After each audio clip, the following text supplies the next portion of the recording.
multi-million-dollar coffee company, and I just went 100 days without caffeine. What I discovered will make you want to drink more coffee, not less. See, last month I was at my roastery at 2 a.m. on my 4th cup of coffee, hands slightly shaking, when I asked myself, am I choosing this or is this choosing me? So I quit cold turkey for 100 days. Not because I hate coffee, I literally built my life around it, but because I needed to know something.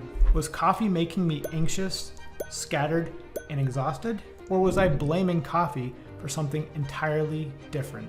The answer changed everything about how I run my business, my life, and while I'll never quit coffee again, but probably not for the reasons you think. The denial phase. The first week without caffeine, I felt like death. But that was expected. What wasn't expected was what happened around day 15. I'm sitting at my desk at 9 p.m. and for the first time in years, I couldn't keep my eyes open. Not because I was crashing from caffeine withdrawal, but because my body was finally allowed to tell me it was tired. So I went to bed at 9:30 p.m. like a toddler, and I woke up at 5 a.m.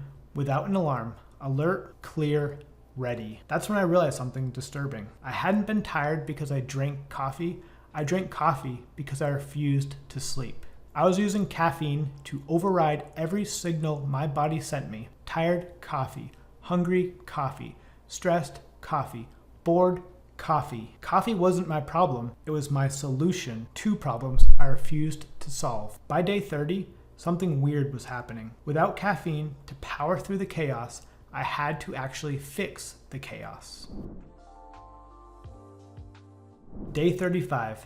I'm staring at my desk. It looks like a tornado hit it. Papers everywhere. 3 old coffee cups growing science experiments. 17 tabs open.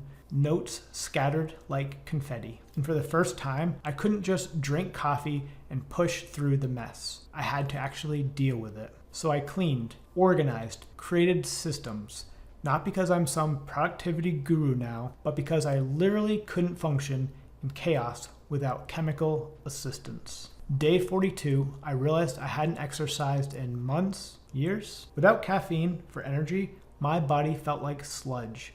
So I started walking, then jogging, then actually working out. Not because I wanted to, because I had to generate natural energy somehow. Day 55, my wife says something that stops me cold. You're different. Like, actually here when you're here. She was right. Without caffeine keeping me in perpetual go mode, I could actually stop. When I worked, I worked. When I was with my family, I was present. When I rested, I actually rested. But here's the kicker. My business revenue went up 12% during this period. While I was working fewer hours, make that make sense.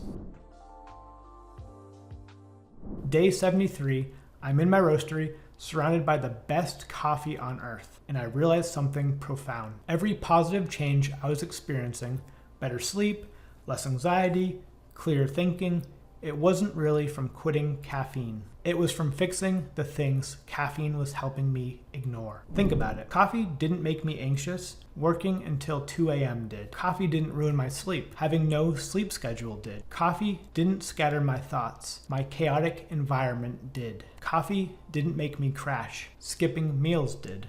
I was like someone blaming their car for going too fast while my foot was glued to the accelerator. Day 85, here's the wild part. I'm feeling amazing. Energy all day, clear thinking, present with family, crushing it at work. And I haven't had a drop of caffeine. But I'm also sleeping 8 hours, working out daily, eating actual meals, working in clean space, taking breaks. You know what this means? For years, I was using coffee to compensate for a broken lifestyle instead of fixing the lifestyle. Coffee was never the problem. It was the band-aid I slapped onto every other problem. Hey you, if you're just here to passively consume content, hit the like button out of habit, or subscribe just to never watch again, don't. This channel isn't for spectators. It's for people who actually are on the path, who want to take action, who are willing to push themselves and challenge what they know. Vanity metrics don't matter.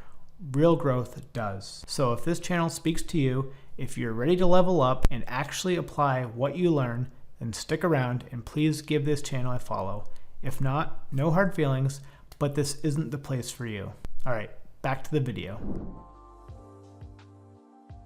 Day 100, I made it, and I learned something that's going to sound crazy from a coffee company owner. Most of us don't have a caffeine problem. We have a life problem. We're exhausted not because we drink too much coffee, but because we sleep too little. We're anxious not from caffeine, but from chaos we refuse to organize. We're scattered not from stimulants, but from refusing to focus on one thing. Coffee becomes the scapegoat for every lifestyle failure. Day 101, I had my first cup of coffee in over 3 months. And you know what happened? I felt like Bradley Cooper in Limitless. Not because I was desperate, but because I'd built a foundation that coffee could actually enhance instead of prop up. Sleep, fixed. Exercise, consistent. Workspace, organized. Nutrition, dialed in. Boundaries, set. Now coffee wasn't fixing problems, it was amplifying solutions.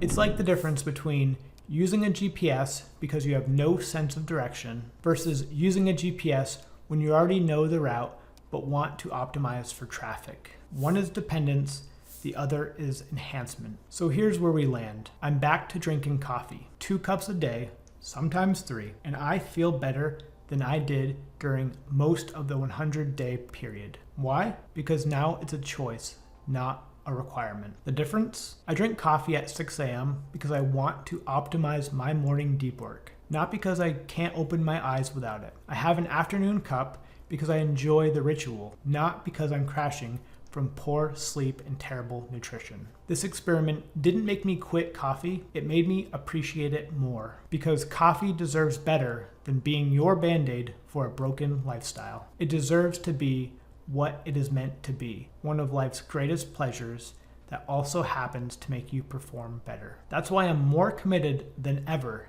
to Black Ink Coffee. We're not dealing drugs to the desperate. We are providing rocket fuel to people who've already built the rocket. So here's the challenge. Before you blame caffeine for your problems, try fixing the actual problems. Fix your sleep, clean your space, move your body, set boundaries. Then see what coffee can really do for you. Because after 100 days without it, I can tell you the truth. Coffee was never your problem. How you were living was. The coffee's hot, and for the first time in my life, I'm choosing it instead of needing it. That's the whole damn difference. Your move. But first, a quote I want to leave you with. The chains of habit are too light to be felt until they are too heavy to be broken. Warren Buffett.